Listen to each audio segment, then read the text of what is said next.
سر سعید صاحب نے ہم سے جو اگلا سوال پوچھا ہے وہ یہ ہے کہ فرض کیجئے کہ جو سخت سزائیں ہیں وہ ہم ختم کر دیتے ہیں، اس کے باوجود اگر جرائم جو ہیں وہ کم نہیں ہوتے تو پھر ہم کیا کریں گے؟ مفروضہ قائم کر رہے ہیں جن ممالک میں سخت سزائیں جو ہے وہ ختم کی گئی ہیں جی، اور انصاف کا زیادہ شفاف ٹرانسپیرنٹ جی، سسٹم جو ہے وہ نافذ کیا گیا ہے، وہاں کوئی ایک ملک بھی ایسا نہیں ہے جی، سوائے ایک ایگزامپل ہے، وہ میں وجہ وہ بتا بھی دوں گا، جہاں دوبارہ سے ایسی سزاؤں کو ریسٹور کرنے کی ضرورت پیش آئی ہو۔ سنگاپور میں ہوا ہے، اس کے اسباب سیاسی ہیں، وہاں حکومت جو ہے وہ تبدیل ہوئی اور ایک آمریت قائم ہوئی۔ تو آمریت، میں نے کہا کہ آمریت سے بڑا ٹیررزم کیا ہوتا ہے، وہاں یہ ایک مثال ہے 150 ملکوں میں، ورنہ جہاں جہاں ایسا ہوا ہے، امریکہ میں بھی بہت سی ریاستوں میں سزائے موت اب بھی ہے جی، جی، اور کچھ میں نہیں ہے کیونکہ ان کا ذرا سسٹم ڈیفرنٹ ہے، لیکن جن ممالک میں اس طرح کی سزائیں ختم کی گئی ہیں وہ ان ممالک کو اس کی ضرورت پیش نہیں آئی، بیکاز مسئلہ سزا کے سخت یا نرم ہونے کا نہیں ہے، مسئلہ قانون کے سامنے سب کی برابری کا ہے، مسئلہ سب کے لیے ایک قانون کا ہے، اور مسئلہ اس بات کی ضمانت کا ہے کہ جو قانون شکنی کرے گا اسے سزا ملے گی۔ بالکل sir, moving towards the next question جو کہ سعید چیمہ صاحب نے ہم سے پوچھا، وہ کہتے ہیں کہ آپ نے کہا کہ ہمارے ملک کا جو عدالتی نظام ہے اتنا بہترین نہیں ہے کہ اس کے فیصلے کو حتمی مان کر کیپٹل پنشمنٹ دی جائے۔ چلے مان لیتے ہیں، لیکن ایسے کیسز بھی تو ہوتے ہیں جہاں مجرم کے خلاف کرسٹل کلیئر ایویڈنسز آپ کے پاس موجود ہوتے ہیں، ایسے میں مجرم کو کیوں چھوڑا جائے؟ دو غلطیاں جسے کہتے ہیں نا، وہ ایک وقت میں دو غلط فہمیاں انہوں نے پال لی۔ جی، مجھے دکھائیے سر، جی، مہربانی کیجیے، کہاں پہ تھا یہ تھرڈ کویشچن؟ ایک تو یہ کہ ہم نے یہ نہیں کہا کہ ہمارے ملک کا جوڈیشل سسٹم جو ہے وہ ایسا نہیں ہے، ایسا فالٹ فری نہیں ہے، زیرو ایرر نہیں ہے۔ ہم نے یہ کہا کہ دنیا کا کوئی بھی جوڈیشل سسٹم ہیومن ایرر سے فری نہیں ہوتا، تو ایک تو وہ وہاں پہ جی گڑبڑ کر کے، اور جو دوسرا انہوں نے کہا کہ جہاں کلیئر کٹ جسے ہم کہتے ہیں اوپن اینڈ شٹ کیس، جی، جی، ایویڈنس موجود ہو، جی، وہاں مجرم کو کیوں چھوڑ دیا جائے؟ جی، تو چھوڑنے کا کیا کون رہا ہے بھئی؟ ناروے میں جو بندہ گن لے کے ریزورٹ پہ چلا گیا، 71 بندے اس نے قتل کر دیے، جی، سزا تو اس کو دی گئی ہے، جی، سزا نہ دینے کی تو کوئی بات ہی نہیں کر رہا، جی، سزا کے تصور پہ بحث ہو رہی ہے۔ چیمہ صاحب کہتے ہیں ہر صورت پھانسی ہو، چیمہ صاحب کو کبھی ہوئی نہیں ہے، یا چیمہ صاحب جو ہے وہ کبھی اس پروسیس سے گزرے نہیں ہیں۔ جی، چیمہ صاحب کو علم نہیں ہے کہ یہ جو سزائیں ہوتی ہیں، دیکھیے میں آپ کو میں نے پچھلی دفعہ بھی غالباً مثال دی تھی، جی، یہ جو سخت سزائیں ہیں نا، ویسے وہ جہاں میں نے گلوبل کرائم ریٹ میں پہلے 10 جی، جی، سب سے کم والے بتائے تھے نا، اس میں آخری 10 والے بھی دیکھ لیں، اس میں وہ کسی دن ایسا کریں کہ سوڈان چلے جائیں جی، اور وہاں ایک ہاتھ والے شہریوں کی تعداد گن لیں، جی، کبھی وہ افغانستان جائیں، دنیا میں لمبس جو ہوتے نا، ہاتھ یا پاؤں سے محروم لوگوں کی سب سے زیادہ شرح افغانستان میں ہے۔ اور کل میں نے ایک صاحب کا مفروضہ بیان پڑھا، مفروضہ بیان میں اس لیے کہہ رہا ہوں کہ وہ ایک ایسی بات کر رہے تھے جو ابھی ہوئی نہیں ہے، ہائپوتھیسس تھا ان کا، وہ طالبان جو افغانستان میں ہیں ان کے کوئی جج صاحب ہیں، انہوں نے کہا ہے کہ جب ہم یعنی ان کا جو نظام جس کو وہ اسلامی نظام کہتے ہیں یا جس کو وہ امارت اسلامیہ کہتے ہیں، جب وہ قائم ہو جائے گی تو ہم جنس پسندوں کو دیوار گرا کے قتل کیا جائے گا، سزائے موت دی جائے گی۔ اب یہ دیوار گرا کے، ٹھیک ہے، آپ کو شاید یاد ہوگا ایک زمانے میں ایک سزا ہوتی تھی سولی دینا، جسے کروسیفائی کرنا کہتے ہیں، ایک مجرم کو ہاتھوں پیروں میں کیل ٹھونک کے تو چھوڑ دیا جاتا تھا کہ وہ مرتا رہے، ٹھیک ہے، توپ سے باندھ کے اڑانا۔ چین میں جو تھا وہ بانس پہ تیل مل کے، روغن مل کے، چربی مل کے اس کے اوپر مجرم کو چلایا جاتا تھا. نیچے آگ ہوتی تھی کہ اگر وہ پار نکل جائے تو وہ بچ گیا, اور اگر وہ گر جائے تو ظاہر اس نے گرنا ہی ہے غریب نے, جی, جس کے نیچے آگ جل رہی ہو اور وہ بانس جس پہ تیل ملا ہوا ہو اس کے اوپر سے اس کو گزرنا پڑ جائے.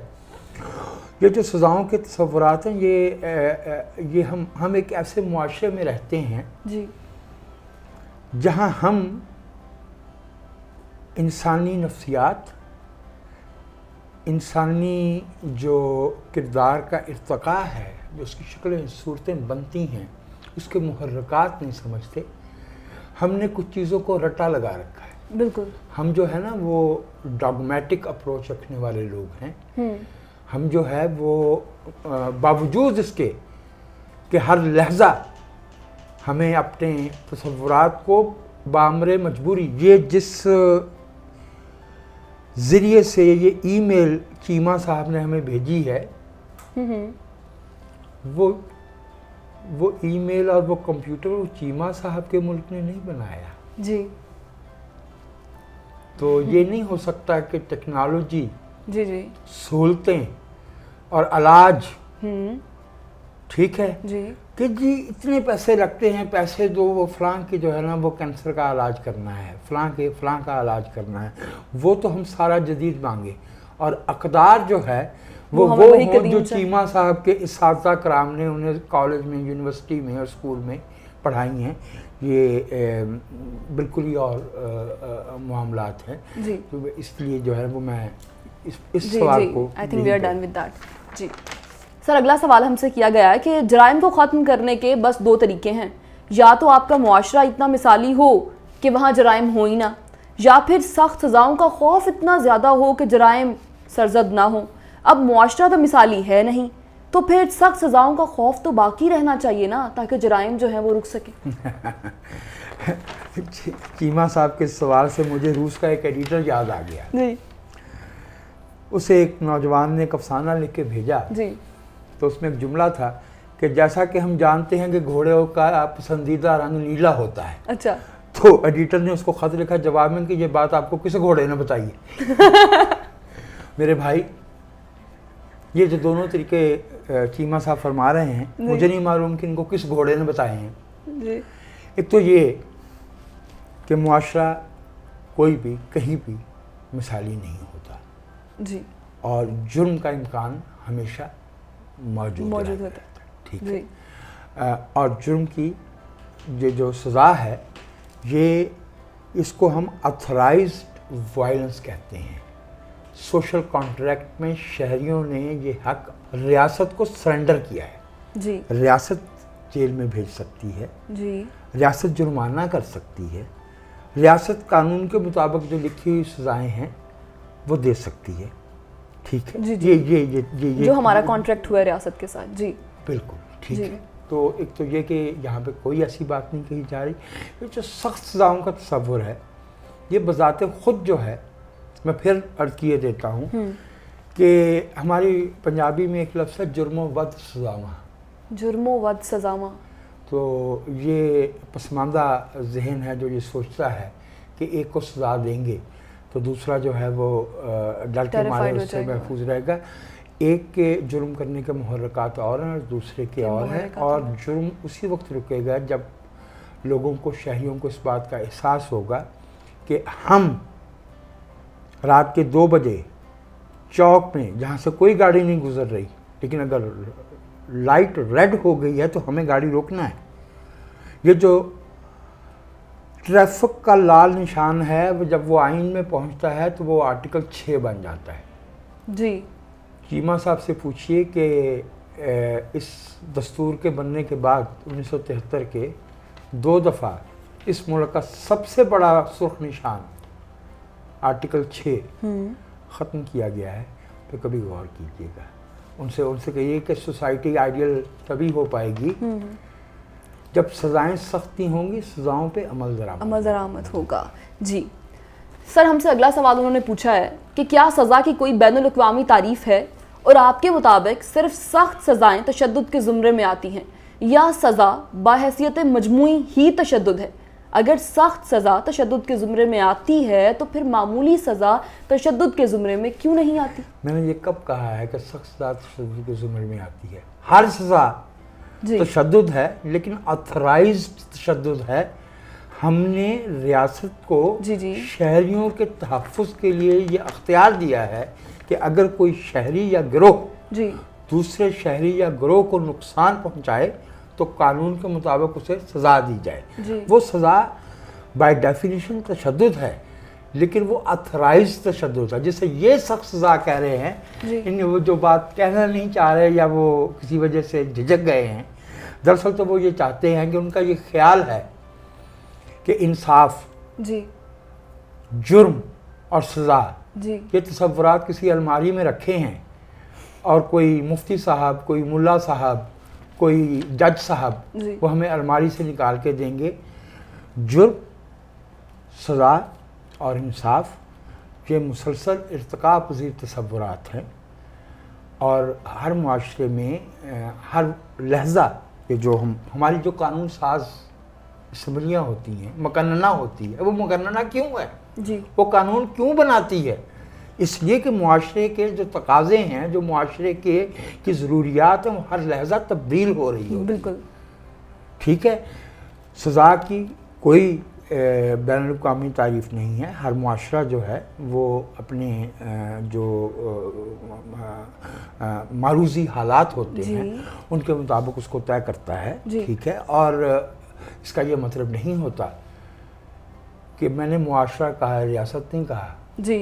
میں نے ایران کے جو ہے وہ بزرگوں کی مجلس اور سعودی عرب کے شہزادوں کی محفل اور چین کی کمیونسٹ پارٹی اور نارتھ کوریا کے مقتدر خاندان یا کچھ دوسرے ممالک میں مقتدر کلیگس، جسے ہم اپنی زبان میں جنتا اور اسپینش میں ہنتا کہتے ہیں، انہیں یہ اختیار ہے کہ وہ سزاؤں کا تعین کریں. ٹھیک ہے.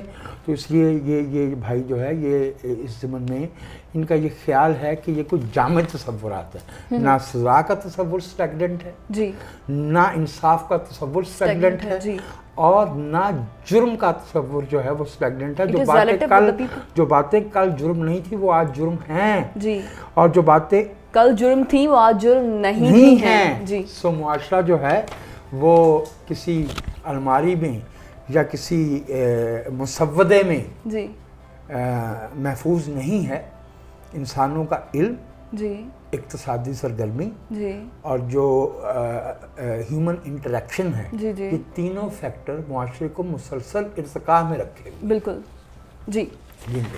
سر ہمارے پاس جو اگلا سوال ہے وہ یہ ہے کہ ایسے کیسز بھی ہوتے ہیں کہ جس میں جو انویسٹیگیشن ہے اس کے دوران ملزم کو تشدد کے ذریعے ناکردہ جرم پر آمادہ کیا جاتا ہے، اس لیے بھی سزائے موت نہیں ہونی چاہیے. Again the flow of investigation system, he says کہ ہم نے ایسا کہا ہے کہ اسی طریقے سے ہوتا ہے. بالکل نہیں کہا. اس کو بھائی چیمہ کو یہ بالکل علم نہیں ہے کہ دوران تفتیش تشدد غیر قانونی ہے اور بذات خود جرم ہے. تو وہ یہ کہتے ہیں کہ یہ جو دوران تفتیش جو تشدد ہوتا ہے وہ کہتے ہیں اس کے لیے تو پھر جج رسپانسبل ہے. ہی سیز کہ یہ رسپانسبلٹی جج کی ہے کہ وہ ایک فیئر انویسٹیگیشن جو ہے وہ سیٹ اپ کر سکے. مجھے معلوم نہیں ہے کہ انہوں نے قانون جو ہے وہ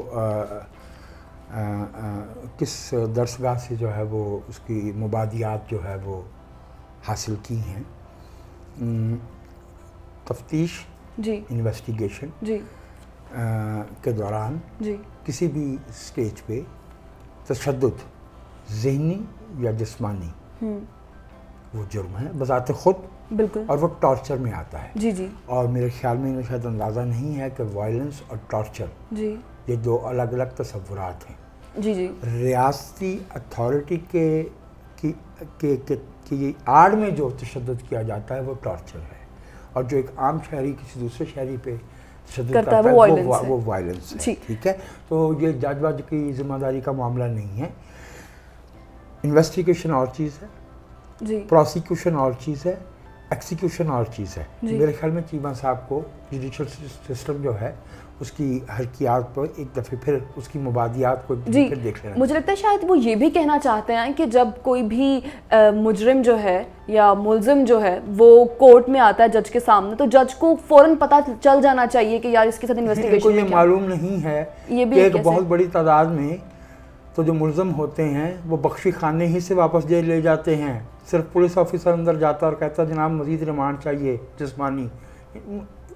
بچہ ہے, نوجوان ہے جی اور اس معاشرے کی جو مکروہ جی حقائق ہیں ان سے شاید اس طرح سے واقف نہیں ہے. اس معاشرے میں جج کیا ہے؟ پولیس, قانون بنانے والا, تفتیش کرنے والا, سماعت کرنے والا اور ایگزیکیوشن کرنے والا, سب جو ہے وہ پروسیکیوٹیو مائنڈڈ ہیں. جی میں اب کسی کا نام اس لیے نہیں لینا چاہتا کہ وہ میں نے لے دیا تھا براؤنوار کا, وہ براؤنوار کا لے دیتا, چودھری اسلم کا لے دیتا, ادھر وہ ذوالفقار چیمہ صاحب ہیں جن کی لوگ کالمسٹ صحافی تعریف کرتے ہیں کہ وہ جو ہے وہ انکاؤنٹر اسپیشلسٹ تھا. مجھے نہیں پتا کہ یہ انکاؤنٹر اسپیشلسٹ کیا ہوتا ہے اگر وہ قاتل نہیں ہوتا. ابھی آج میں وہ پڑھ رہا تھا, ہمارے بہت پیارے دوست ہیں گجرانوالہ سے, میر صاحب, تو انہوں نے وہ عابد باکسر کے بارے میں لکھا ہوا تھا کہ جی وہ انکاؤنٹر اسپیشلسٹ تھا. آپ کو پتہ ہے انکاؤنٹر اسپیشلسٹ کون ہوتا ہے؟ جو ماورائے عدالت قتل کرنے کا ماہر ہو. جی ٹھیک ہے.